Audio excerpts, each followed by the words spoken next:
first time I suspected something was wrong, it wasn't a lipstick stain or a late-night text.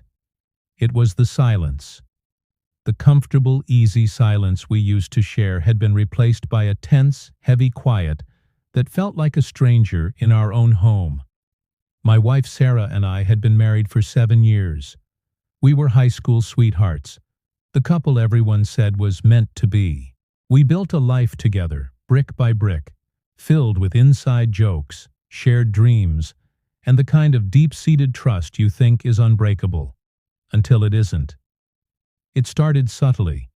She became more protective of her phone, always keeping it face down. She started having work dinners that stretched late into the night. When I'd ask about her day, her answers became vague, just a collection of empty words. I tried to dismiss it. She's just stressed, I told myself. Her new project at the office is demanding. I wanted to believe it, I truly did. Because the alternative was a gaping void I wasn't ready to face. But denial is a flimsy shield. The small inconsistencies began to pile up, forming a mountain of doubt I could no longer ignore. A friend mentioned seeing her car at a cafe on the other side of town during a time she was supposed to be in a meeting. She'd come home smelling of a cologne that wasn't mine. Each instance was a small crack in the foundation of our marriage. I felt a cold dread creeping into my heart, a feeling I hadn't experienced since I was a child lost in a crowded store. I decided I needed to know the truth, no matter how much it hurt. I didn't want to become one of those guys who snoops through their partner's phone, but I felt like I was losing my mind. The man I saw in the mirror looked tired, his eyes shadowed with suspicion. I deserved clarity. One evening she fell asleep on the couch, her phone lying on the coffee table. My heart pounded against my ribs. It felt like a betrayal just to pick it up. But the need to know was stronger than my guilt. Her finger unlocked it easily as she slept. And there it was. A thread of messages with a name I didn't recognize. Mark. The messages were explicit. They talked about secret meetings, stolen kisses, and a passion that made my stomach churn. They weren't just messages. They were a detailed log of her betrayal. Every late night at work, every dinner with the girls. It was all there, laid bare in glowing text. The worst part was reading her words about me. He's a good man, but it's just so predictable. I feel alive with you. Those words sliced deeper than any insult. I wasn't just a husband. I was an obstacle. A comfortable, predictable inconvenience. I put the phone down, my hands trembling. The air in the room felt thick, unbreathable. I looked at her, sleeping so peacefully, and I felt nothing. The anger I expected wasn't there. The gut-wrenching sadness was muted. It was as if a switch had been flipped inside me. In that moment, the man who loved her, the man who would have done anything for her, ceased to exist. He was replaced by a stranger, hollowed out by the truth. I didn't want to scream or break things. The fight had gone out of me before it even began.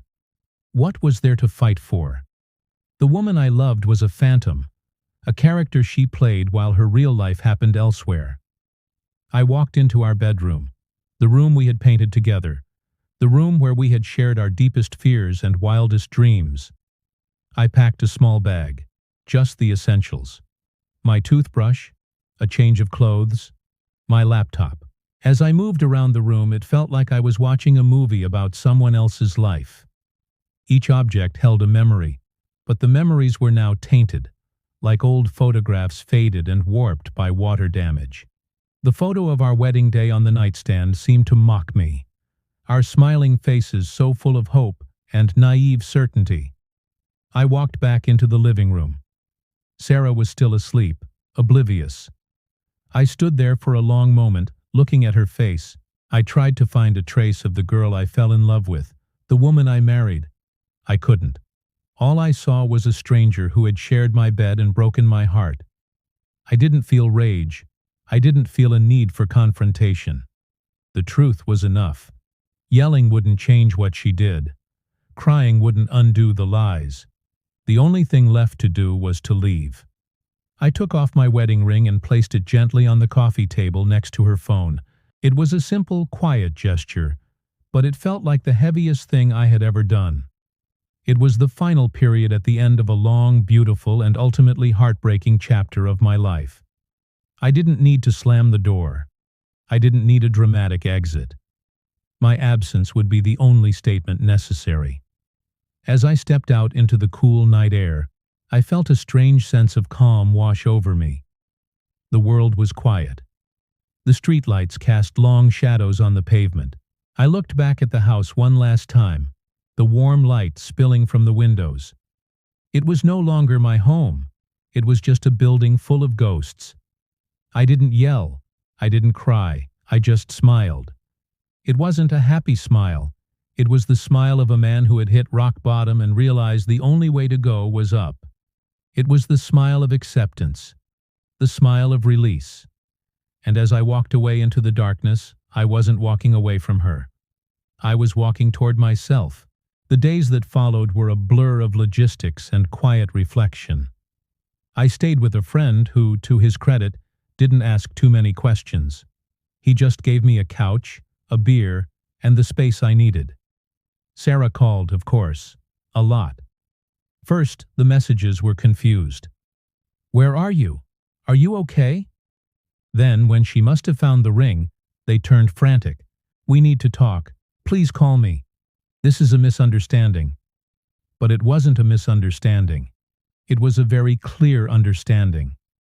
I finally answered one of her calls, not out of obligation, but for my own closure. Her voice was a torrent of excuses, apologies, and pleas. She cried. She said it meant nothing. She said she loved me. But the words were hollow. I listened patiently, without interruption.